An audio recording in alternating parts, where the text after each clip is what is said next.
Manginbulahan ang Dios nga Amay nga nagbanhaw kay Kristo Jesus nga nagatugrok ang bago nga kabuhi sa aton mamalagyon nga lawas paagi sa ana nagakabuhi nga espiritu. Mga kauturan, yari kita karon nagatililipon sa pagpasalamat sa handumanan ni Clemencia Labra Bahin para sa yadungganon nga kabuhi kag sa pagtugyan sang iya kalag sa mahigugmaon nga pagpakamaayo kag kaluoy kang Dios. Kag subong man mga kauturan ko, indi kamo magkalisod nga subong wala sing paglaom. Kay ang Ginoo amo ang pagkabanhaw kag ang kabuhi. Nga paagi sa walay tupong nga kaluoy, iya bayawon ang aton mga minatay kag hatagan sila sing kabuhi nga dayon. Ang Dios magabawi sa ila kag magapahid sang tanan nga luha sa ila mga nawong. Kag ang pagsinggit sang iya mga anak, iya kuwaon gikan sa duta. Indi na sila pagagutumon ukon pagauawon pa. Ang adlaw indi na magsilak sa ila ukon bisan ano nga kasingkal kang init. Kag ang kordero sang Dios amo ang magatuytoy sa ila sa mga tuburan sang tubig nga nagahatag kang kabuhi. Karon aton pangayoon ang bugana nga pagkaluoy kang aton mahal nga Dios paagi sa aton pagkanta, Ginoo maluoy ka. Kristo maluoy ka, Ginoo maluoy ka.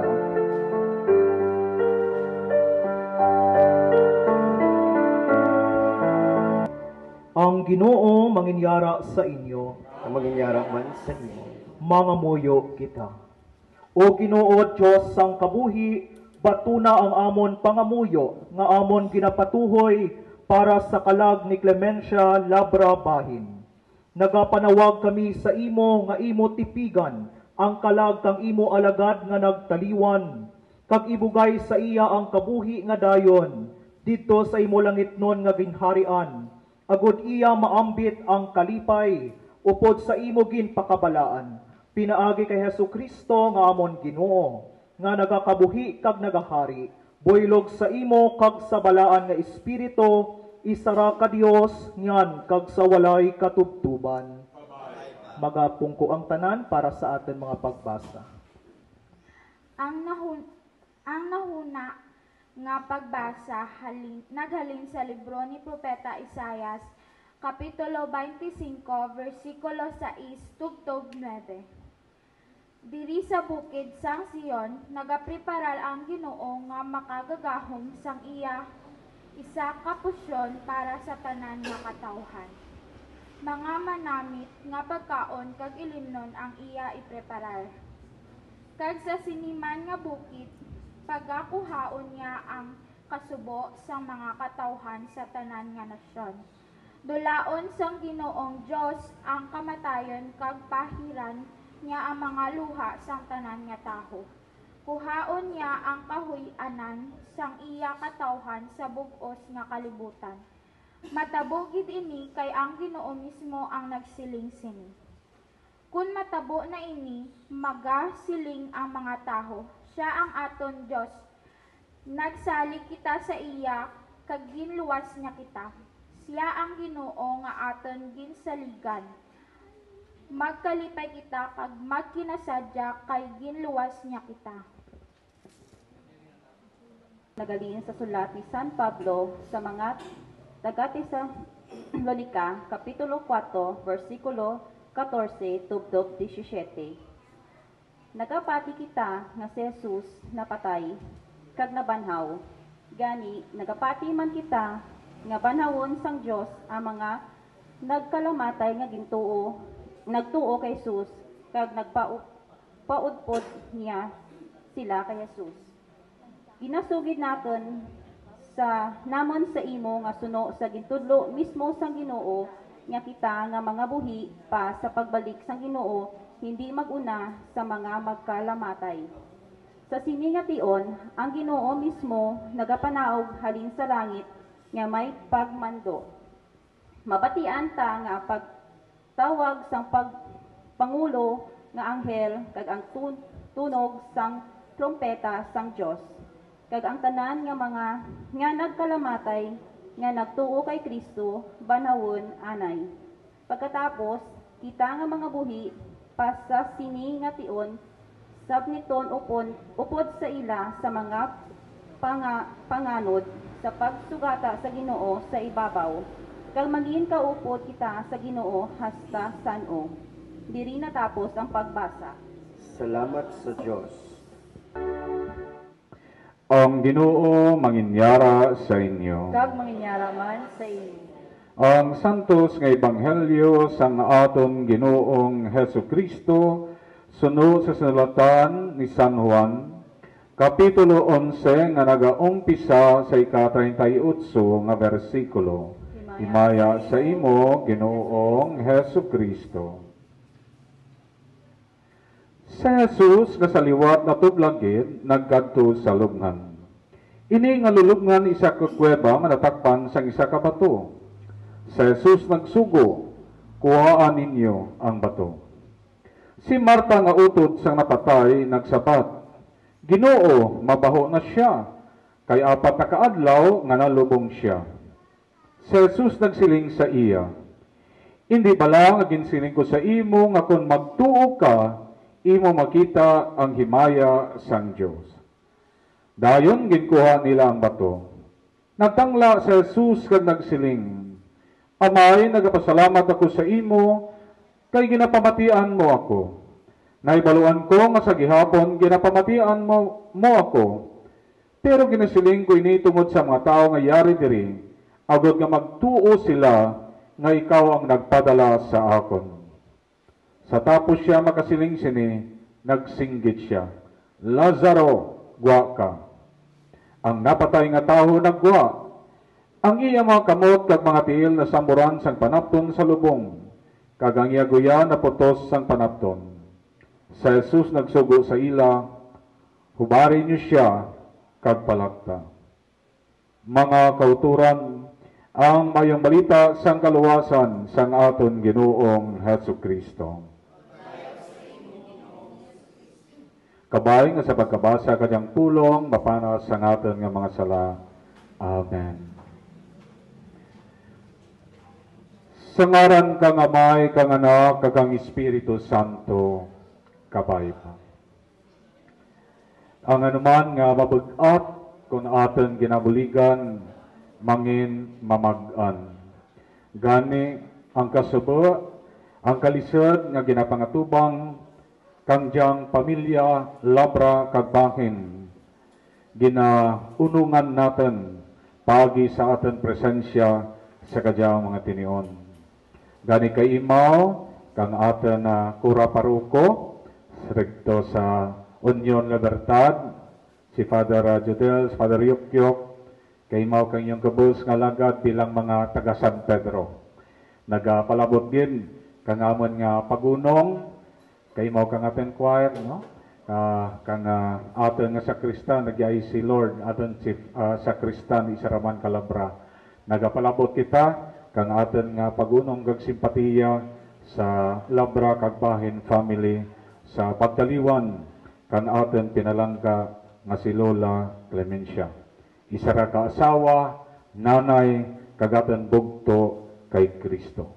Sa ulugon natin ang anang kabuhi kag papaganan natin ang riang aten pagtuo na nangod sa pagkabanhaw. Ang aten mga nanay, ginatawag natin sulo kang aten pamilya. Bilang ilaw ng tahanan, ang aten mga nanay nagapalabot kang riang andang nga pagpalangga, kag pagtuytoy sa andang pamilya.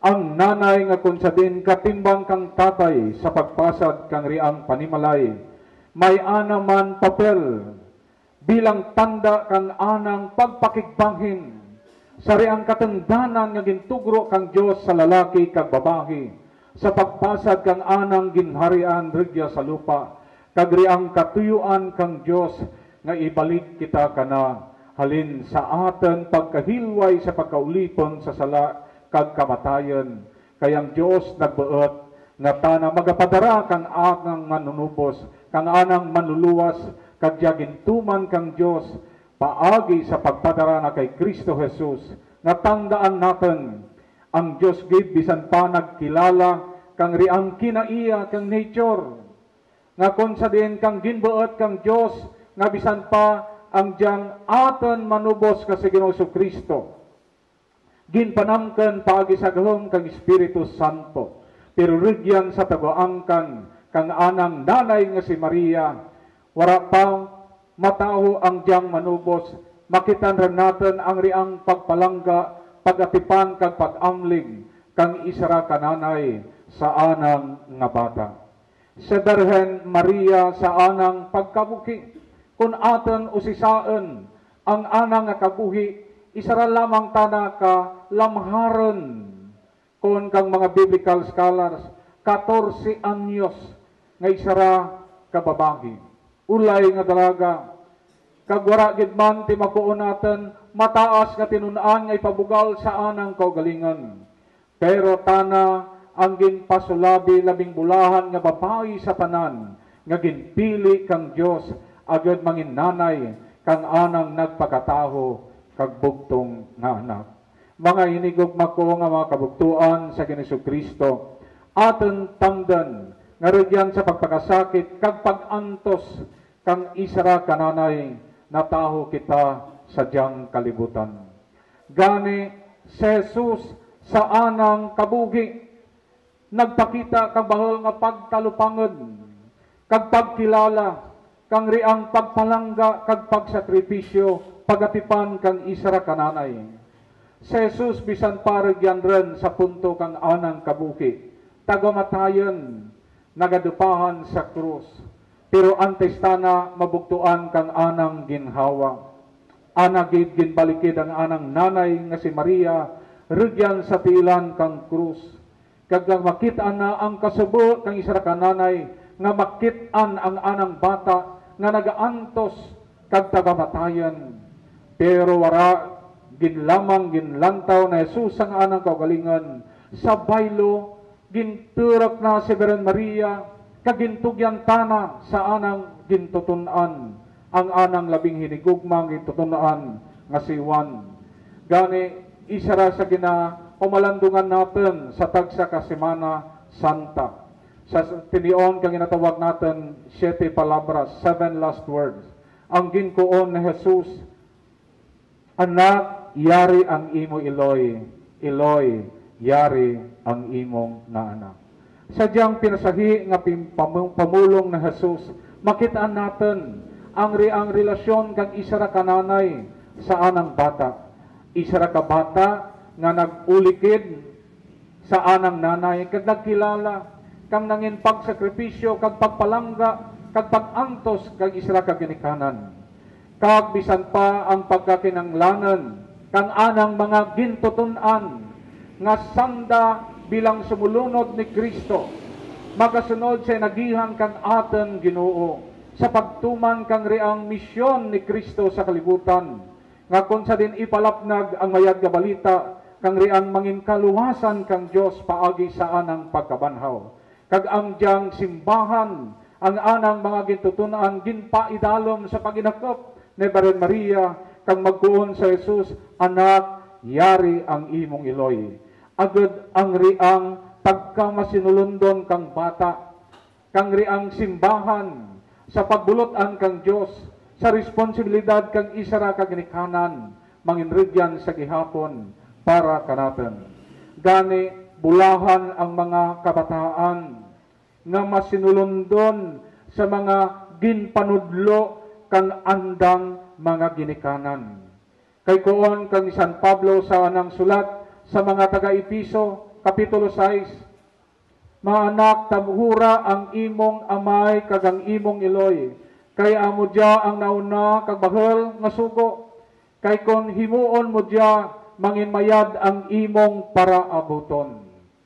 Labing una nga sugo, ribangad sa napulo ka sugo, nga kon sa diin darwadya kabahin ang relasyon kang tao kag sa Dios nga anang manuga, kag relasyon kang tao sa anang isig kapariho, nga ginaumpisahan kang riang relasyon natin sa atin mga ginikanan, nga aman, tungod kung sundon natin kamayan, kung atin lamang usisaan, wara ti ginaggusto ang ginikanan, magluwas nga mangin mayad ang parabuton, kang anang kabataan, pero nga hindi natin kung kaisa mahangpan. Mga kabataan sa atin nga panahon, nga kung sawayan kita kang atin nga mga ginikanan, kung kaisa atin gigusto, pero kung gani, nga asundo natin ng atin mga ginikanan, kung kang mga malam, riyatin nga una rin sanda sa bayduyan.